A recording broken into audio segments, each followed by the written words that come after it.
Thane, I'm sick. I think I'm dying. You're not sick, Abbott.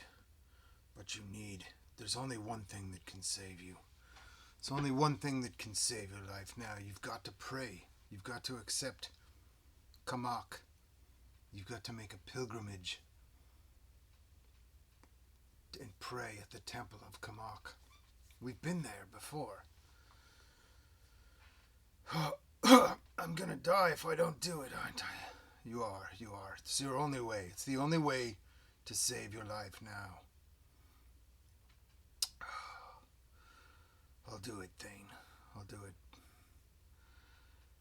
And Abbott, there's one thing. You've got to do a fast. It's the only way to show Kamak that you're serious. A fast? No, that's no problem. Well, it means no alcohol. What? No alcohol? But I get my power from alcohol, Thane. No, Abbott, your power comes from within you. Your courage, your strength. It's not from the alcohol. Maybe a wee bit of liquid courage, and that's about it. But Thane, I don't think I can do it. I'm Abbott, ale drinker. Well, maybe just for a short while. You're Abbott, ginger ale drinker. It's got a nice ring to it, too. Oh, Thane. I'll do my best. Will you accompany me? Yes, we'll all go. We've got to make a pilgrimage. You will pray, and your sickness will begin to disappear. So, I guess that's how we'll start things. So, Thane was bitten by the vampire. Abbott, he already had reduced his con by 2, I think, many sessions ago, and I didn't quite know what to do about it. Well, now he's down 12? Or down 10? No, down 12, I think. Because his con was 14, and he's down to 2. He's down to 2. So anyway, I decided that was the best thing for him, the best thing that made sense to me for how to go about giving him a chance. So we're gonna rest up here at the Abbey that we've been at. We've still got a dungeon to explore, but that's got to take a back seat now because Abbott's life is on the line here. To the best I can tell, his con checks will be in severe trouble from now on, but his hit points just would go down by 4, right?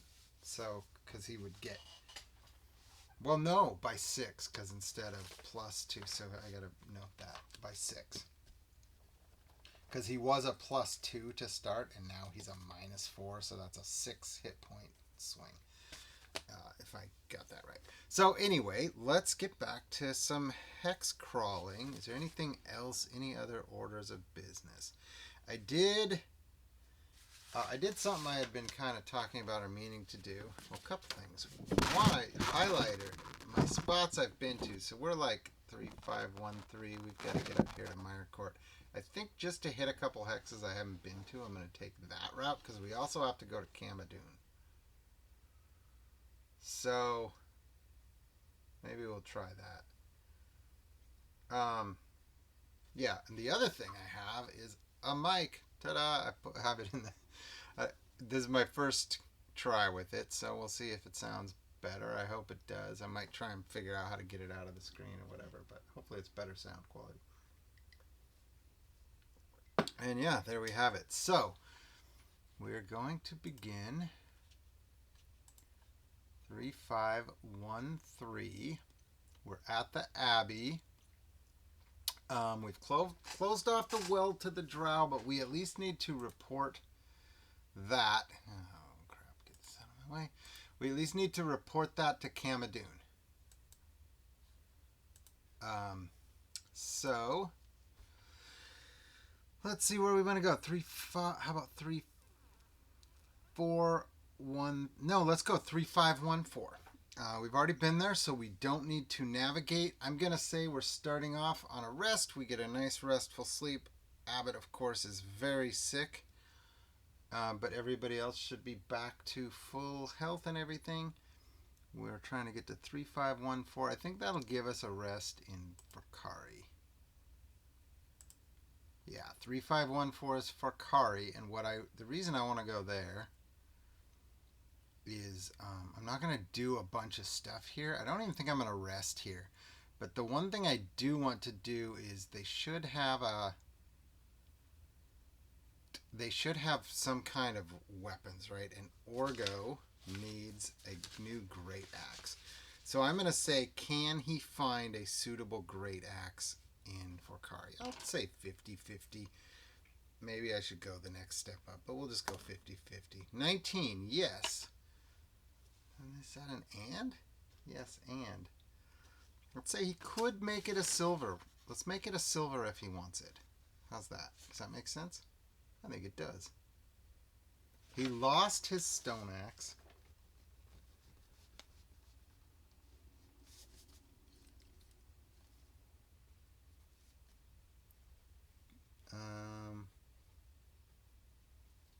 Yeah, but we'll buy a new great axe. And I got some gold. I think I'm tracking here. Down his gold. And we're just going to keep cruising. Does he need another weapon? I don't think so.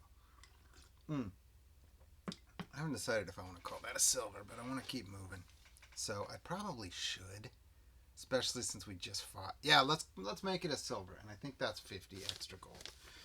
I don't remember for sure. I'll look it up later if I remember, but for now we'll call it 50 extra gold, which is a lot. Oh well. Silver great axe. Okay. So we are going to move through. We don't need to do a random encounter on a going. Oh yeah, we do. We need to do a random encounter going through a town for. That's right. Kind of a newish rule for the districts. So what kind of Fakari is pretty big. Temple district. We would go. Let's say we were in. What district would have weapons? We got a silver weapon, so that's probably market district. Okay, so let's see if we have an encounter in the market district. Hopefully nothing too 009, nothing too much. 3 scrawny children pluck at the PC's gear and pockets. So that's a minor nuisance. I think what we do in that case is Nura will give a pretty easy charisma check to just toss them a few silver pieces probably and say, go make a wish and throw this in the wishing well or something like that. I'm going to go regular check but at advantage because this shouldn't even need a check. So anyway, she's good. So yeah, see you kiddos, have fun, take a few silvers, which I haven't even been tracking, but I'm sure we've got a few. And we are going to keep going. Now we can go up 3414. We have not been here, so we actually have to navigate. Great. Get lost already. The one hex we actually need to go to in all these, and we get lost and go the wrong way. What am I doing now? We went there 1, 2, 3. Well, we went south instead. 3613. Cross the river. That doesn't make any sense, but we go, wait a minute, there's a river here?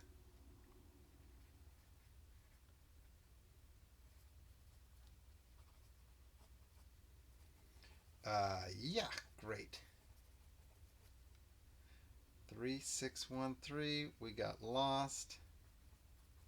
And let's see what's there. Hey, I don't make the rules, I just follow them.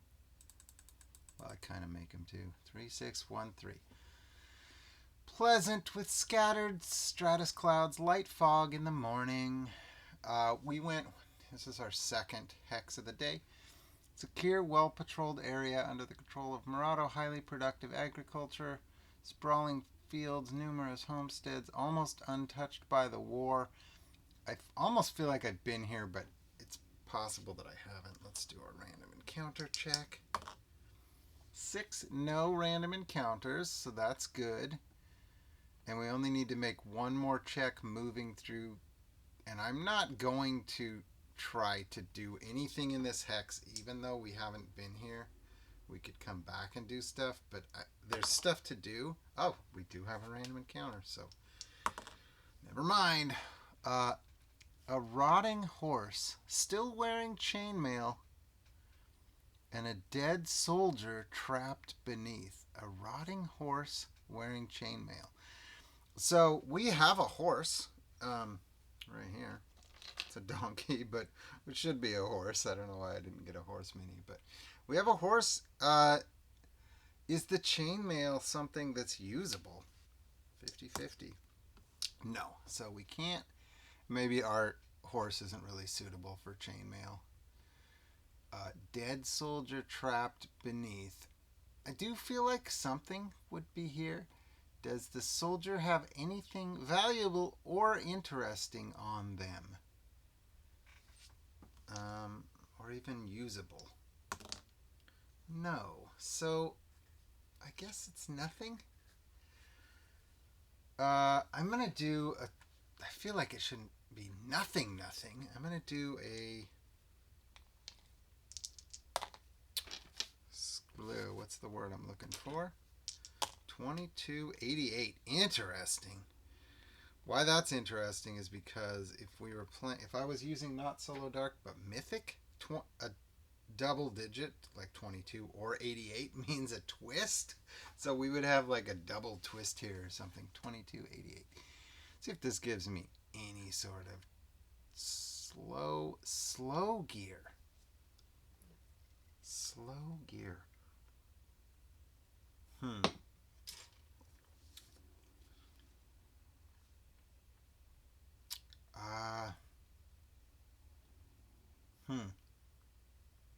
I'm not quite sure. And then if I flip them, it's acquire obstacle. So I think what that means is somebody did something.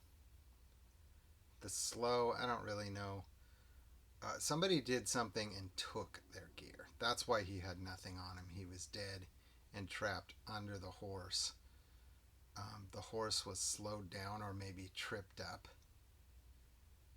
And maybe that's the obstacle, is that the horse was tripped and let's say broke a leg and fell on the soldier. And so whoever it is, maybe let's see if Nura is able to track down anything. But I also don't really want to follow this lead, to be honest with you. We've got to get where we're going. We're lost as it is. So I'll just leave it. I'm not going to try and track. We can tell that that there's kind of wrongdoing here. But it's not really our immediate concern. But if it pops up again, I will try and, stick that in the back of my head. Okay. So we are then going to try, now that we've... Did I keep that highlighter? Nope. Darn it. I should have a highlighter in here now. It's in the other room. So now we went 3, 6, 1, 3. 3, 6, 1, 4. That's why I said we've been here. 3, 6, 1, 4. It's the same. Everything's the same. So it's over those 2 hexes. So we'll then go 3, 6, 1, 4. And I guess we got to roll another random encounter there. And this is our last hex for the day, too. And we do have one. And this time it's hidden den with badgers inside. Will attack if they smell a PC. We have a chance to... Oh man, do I have my cards? I don't. I'm out of sorts. Here we go. Maybe? Nope. I've lost all my stuff because I'm out of sorts. We have a chance to avoid that, I believe the DC is 12. So let's roll a DC 12. Ooh, boy. And we got at least a +1, right? For our encounter avoider. So we find a den with badgers, but we're not going to follow a badger trail right now either. We're just going to keep moving on. So we want to go to 3615, which is we want to rest now. Okay. We want to rest. So who's our rest person? I think it's Orgo, I feel like. Finding a camp. No go. It is safe. So we're going to sleep. So I only need to roll a 1. Only a 1 would be an encounter. So we're safe, actually. We're able to sleep through the night. But if there was a 1, it would potentially be dangerous because we would be surprised. That's what that low roll on the camp means. Essentially. So, now we want to go 3614. We did that. 3615.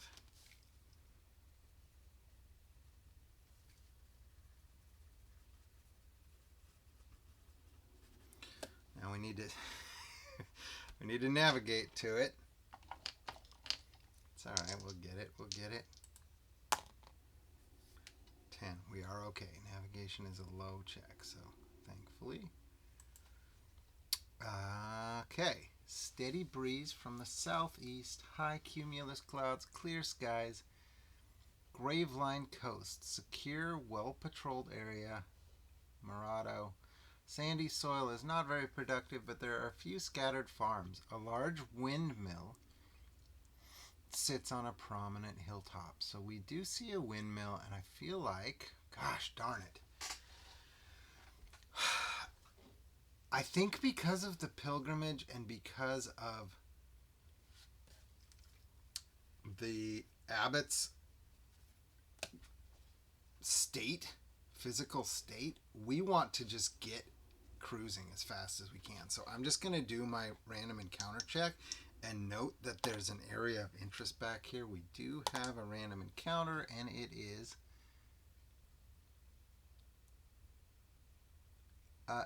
okay.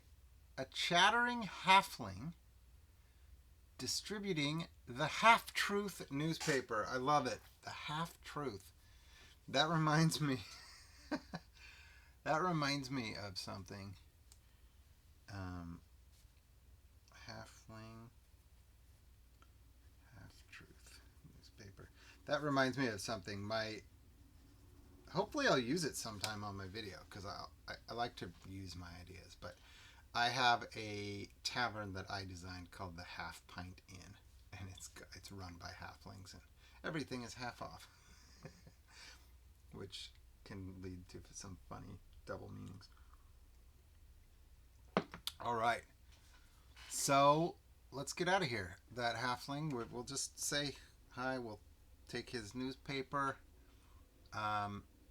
He is from a certain... Better note that. I'm really wanting to bust through this.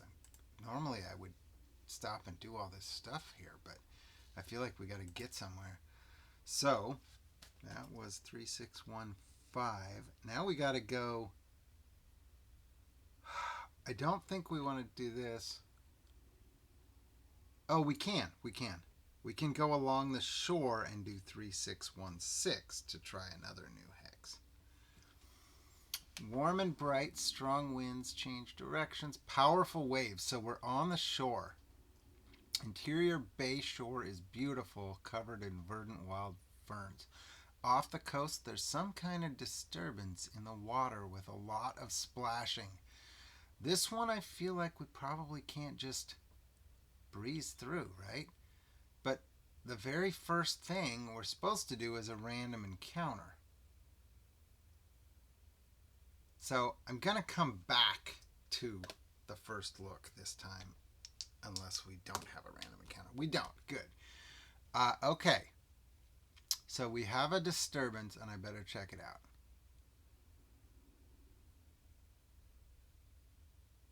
Hmm. All right. I guess we have some fun here. All right. So the party is traveling along the shore, and out in the water we see all this big splashing, and we're trying to sort it out. And it appears this octopus has some sort of body and is dragging it into the water and underwater, and there's lots of splashing. And Nura says, "Oh my gosh, we've got to try and help that poor person." Um, and so she's going to fire off a shot. She's going to fire her bow. I guess I better look up what I'm up against here, huh?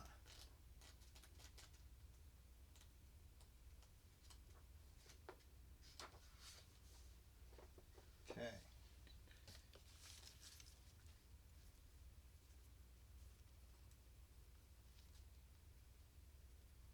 All right, she's going to shoot.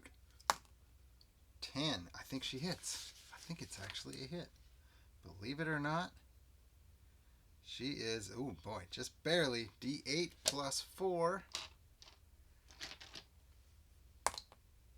7 damage. Okay, good shot, Nura. Thane says, Thane's got to do something too. But he's about the only one who can, I think. And I'll tell you why in a second. He's going to go... Yeah, he's going to throw his boomerang, I guess. He'll throw his boomerang sap. 16 is going to hit. For D4 plus 1. For 5. Nice. Okay, that's 2 good hits. Abbott and Orgo, I think, are going to run up to the shore to try to get into the shallowish water. They don't want to throw... Their weapons are thrown weapons. They don't really want to throw their weapons out into the sea, I don't think.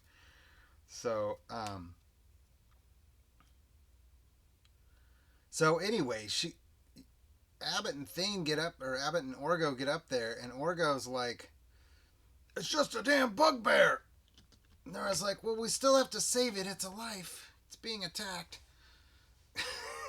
So the guys, I don't think, like the idea.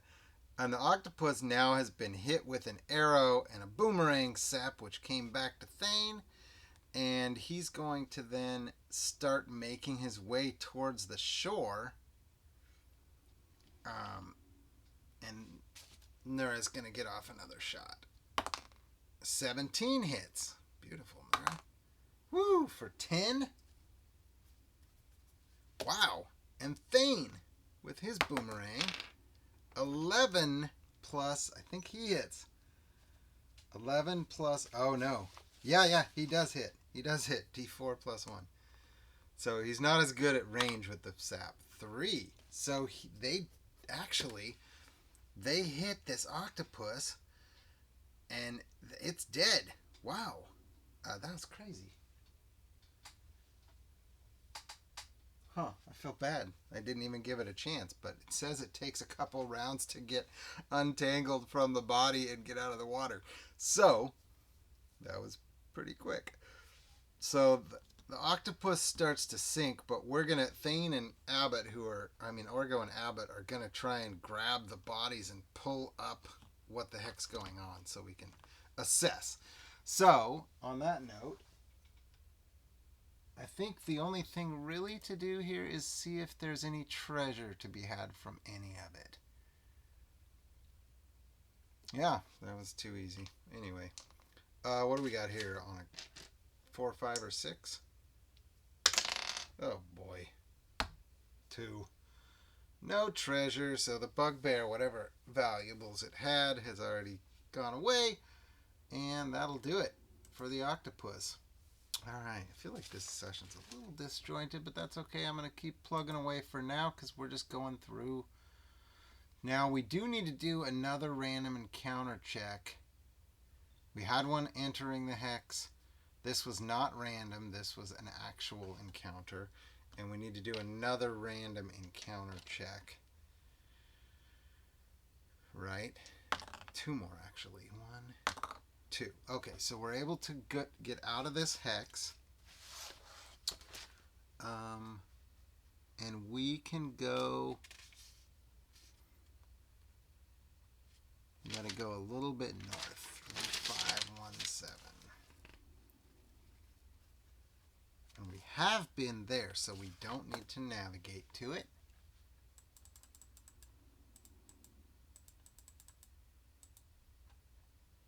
All right, dry and sunny.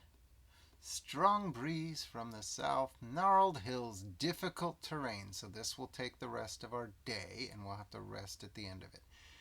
Hill country overlooking Graveland Bay, covered in scrub forest, thick spiky grass. Oh yes. Oh yes, random encounter check. No encounter here. Risky. So we do need to check a couple more times. It says check every 2 hours. That was the first one. So we need to do what? 3 more because it's an 8-hour. Yeah, it's an 8-hour thing. So we need to do 3 more. 1. But now it's only on a 1. 2, 3. So this is the hex that had the Griffin Cave. So the Griffin is no longer a threat to us. And we do need to rest now. We need to sleep. So we've avoided any sort of... We haven't used up any of our... any of our spells or hit points or anything. It's been safe going.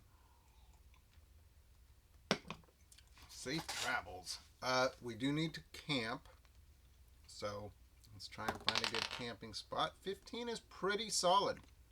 I think that means we don't have to check 8 times or whatever. So it'd be another 8 hours. Is that how I was doing this? 8, 8, 8, I think. No, 12 and 12. So it'd be a 12-hour check. I'm not checking it 6 times. I'm checking it 3 times. I'll check half as many times. 3 times. 1, 2, 3. Man. No random encounters. Good. We sleep. Restful night. And we're trying to continue on. 3417, new hex, and we're getting pretty close actually. This is fast travel. Good. It's kind of what we wanted, right? We're out of the rugged highlands. That's probably good. Think it means we're in a little bit safer. A little bit safer area. Maybe not.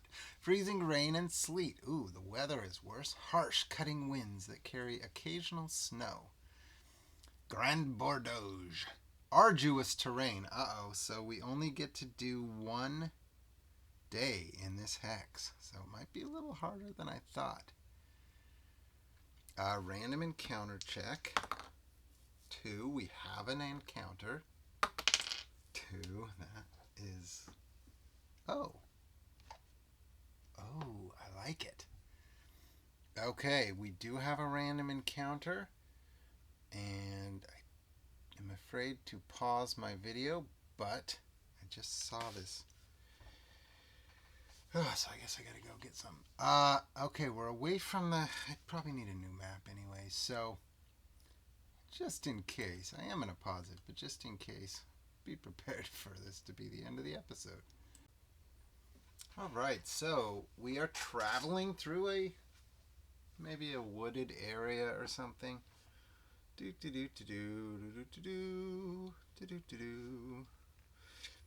And all of a sudden, something makes a stealth check, I guess. I don't know how we do that. Ooh, a 2. Okay, so no good there. So we're going to roll initiative. Good Lord. Is that a tie? No, we win initiative.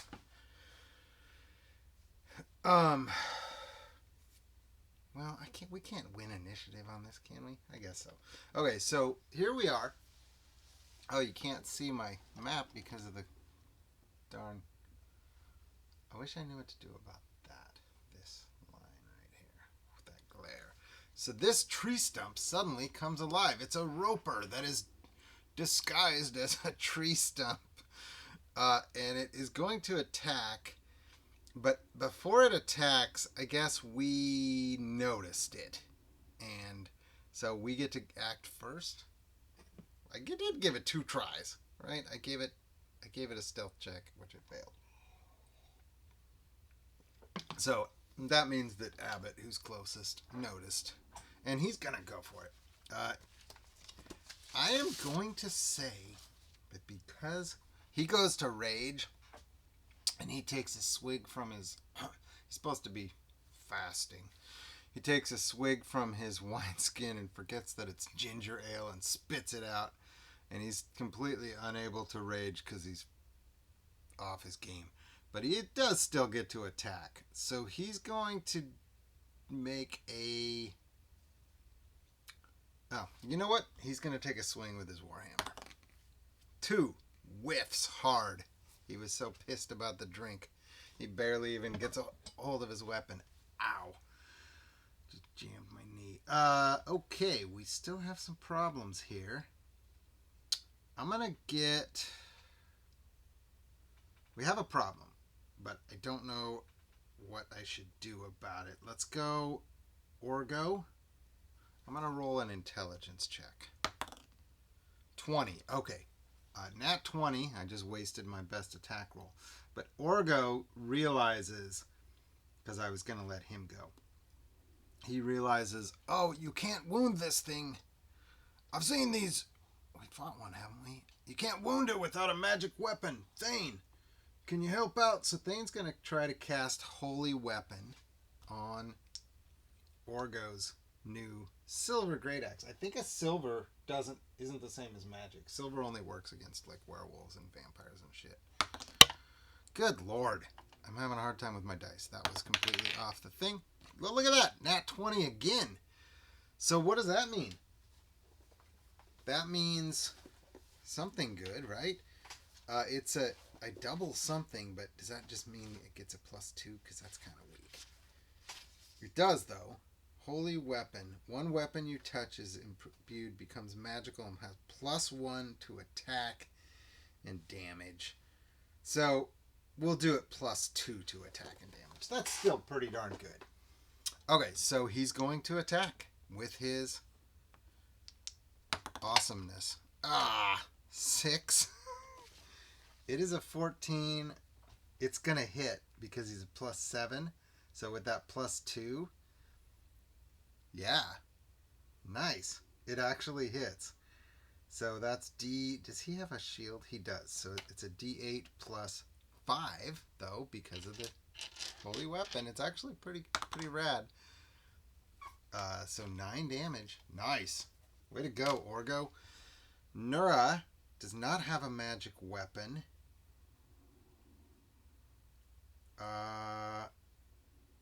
And she doesn't really have anything she can do, does she?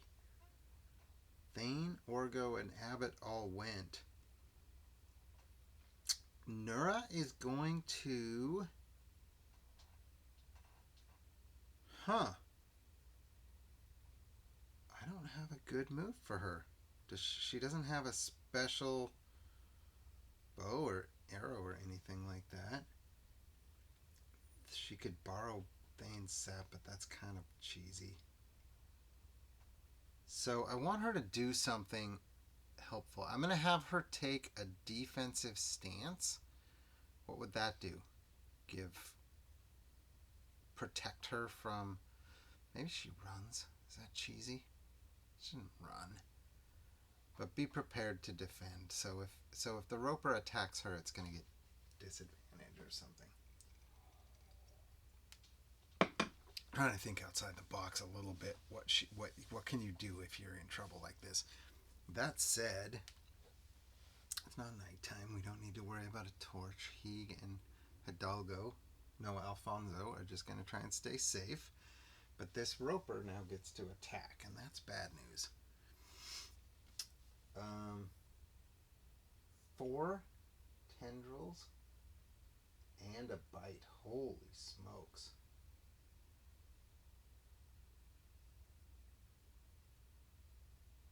Why didn't we try to move back? I don't know what I was thinking. I'm just like, let's run in and fight this thing.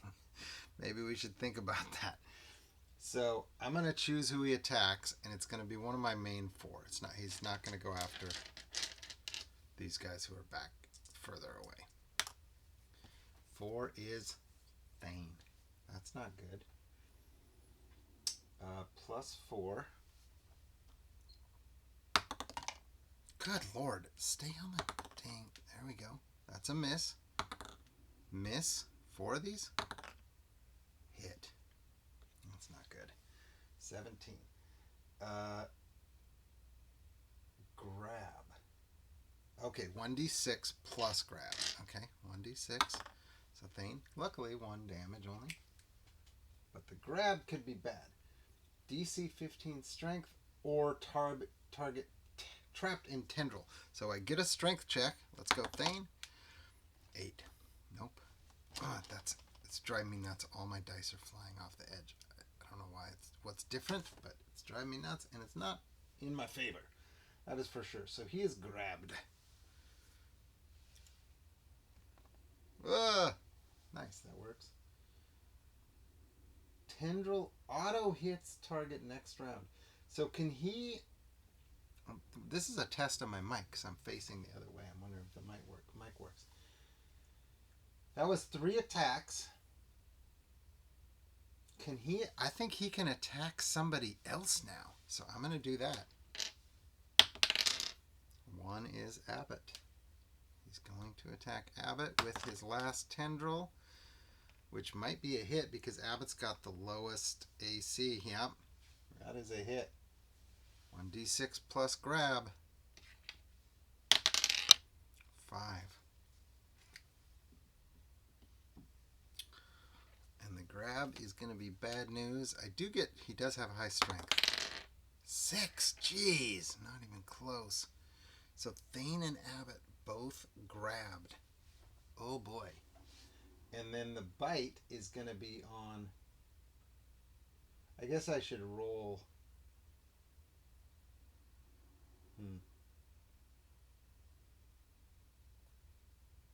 Ooh.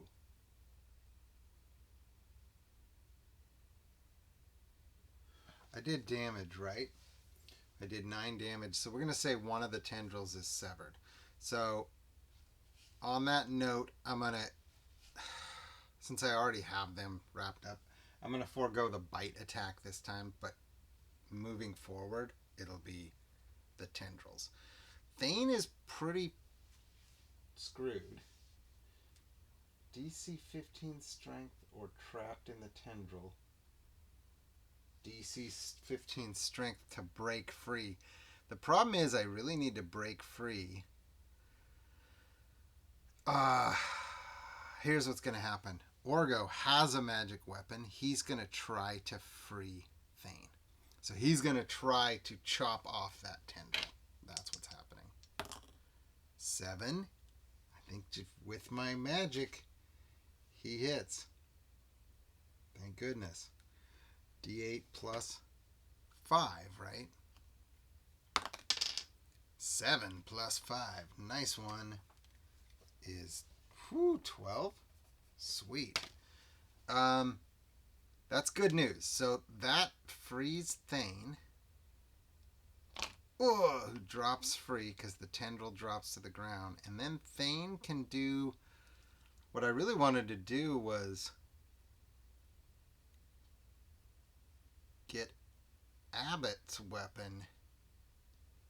Tell you what, Thane's close up. Thane is going to run up and he's going to cast Holy Weapon on Abbott, even though Abbott's not free yet.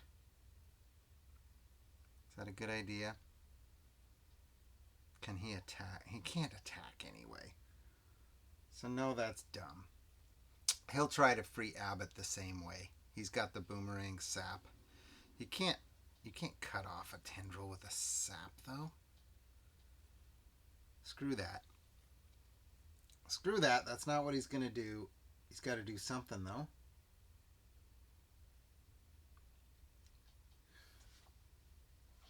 He's going to cast Shield of Faith. That's what he's going to do. He's going to cast Shield of Faith on Abbott. Nat 1 loses it.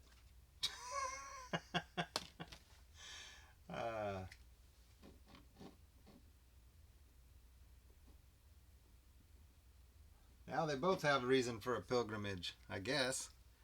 Okay, so that didn't work, and he's going to back up. We don't want to be in there. He's going to get kind of away if he can. Nura's still back here. Nura can't do anything. Abbott's going to try to break free. Good Lord. Horrible. And Nura's got to find something to do. So she's going to take the boomerang sap, since now Thane is right next to her, and she's going to try throwing it. I think she's on... No, she's good with range. So she's going to have a +4 -1 is a +3 to hit with it. It's got a fair chance. +3, that's a hit. No! Oh, dang it. He's a 13. He's a 14. She just misses. But it does boomerang back to her. She's like, this is kind of cool. She's got a whip. How come I never gave her a whip? That would have been sweet. Okay. So we have a problem, and that is that Abbott is still stuck. And Tendril auto hits target next round. So the Tendril... I guess that's just the Tendril that Abbott's already wrapped up in. Auto hits for 1. Okay, good. But I'm also going to have the bite attack Abbott, since he's like right there in the... So Abbott is going to be the target of the bite this time. 7 is going to miss. Thank goodness, because I think the bite's pretty damaging. He's down 1 tendril, right? No, he's down 2 tendrils now. 2 tendrils are cut off. 1 has attacked, so he's got 1 more tendril that's going to attack, and I'm going to say he doesn't attack Abbott because he wants to wrap up as many as he can. So who's it going to be? 3 is going to be, with Abbott already wrapped up, Nura. Ooh, boy. Okay, so Nura will be attacked by a tendril. She's far away, but she's not far enough away. It didn't, like, move out of range. So she gets hit. Ugh. And this time she attacked, so she didn't have that negative whatever to getting hit. So she gets wrapped up. This is horrible. I like it. I like how the minis can kind of sit there too. So 6 damage and grab if she gets hit. 1 damage only. That's good.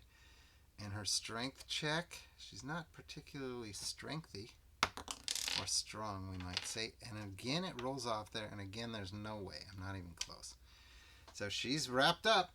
So she's going to be auto hit next turn. She's got the sap. She could bonk him with the sap. She can't throw it.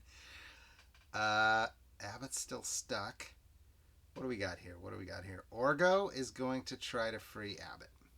Because I want Abbott to be able to attack, actually. So Orgo's going to attack the tentacle that's holding Abbott. 14 hits. Orgo's doing some sweet stuff here. 5 + 5 is 10. That's actually a kill blow. Killing shot. Nice. Oh, I forgot to morale check the Roper. But Orgo, with his magic weapon, absolutely obliterates this thing. Nice spell, Thane. I like it. So that was cool. Roper is dead. Pretty dangerous, but we didn't take a whole ton of damage, thankfully. Could have been a lot worse, maybe if I loaded up on 1, but I kind of like the idea of wrapping up. I feel like that thing would be super dangerous if we weren't all level 5 now. With just 1 Roper. So, does he have any kind of treasure? Now, how would a Roper have treasure? I'm not real sure how. But let's hope he does. He does. 5 is good. 5 is a yes. So not only that, but it's potentially good treasure because he's level 6. So it's the next highest up. 61 isn't bad at all. Let's see what kind of treasure Roper has. It's not great, but it potentially has some value.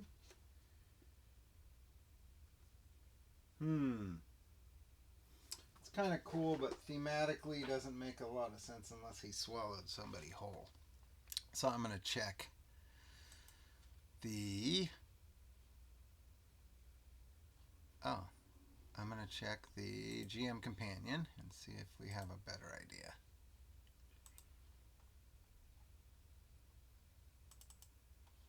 And 61, right?